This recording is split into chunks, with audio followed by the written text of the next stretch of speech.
యేసు ప్రభువే నా దగ్గరకు వచ్చి డైరెక్ట్గా, ఒరే యేసన్నా నా పక్కన కుర్చీ వేస్తాను, నా పక్కన కూర్చోరా అన్నాడు అనుకో, నేను కూర్చోను, నాకు ఇష్టం లేదయ్యా అంట.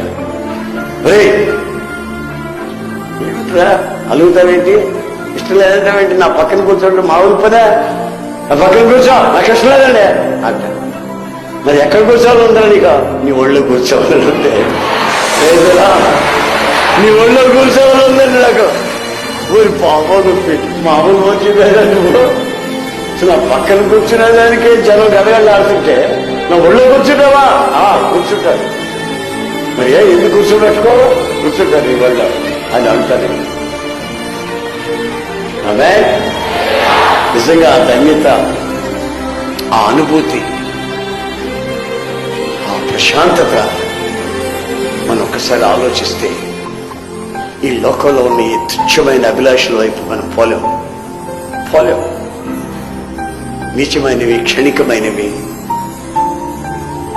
ఇప్పుడు కనబడే సంతోషం రేపు కన్నీళ్ళకి కారణమవుతాయి కనుక వాటి వైపు మనం తిరగలేము, వాటి కొరకు అరులు చాస్తూ ముందుకు సాగలేము. కారణం అవి క్షణికమైన సంతోషాలు, సుఖాలు.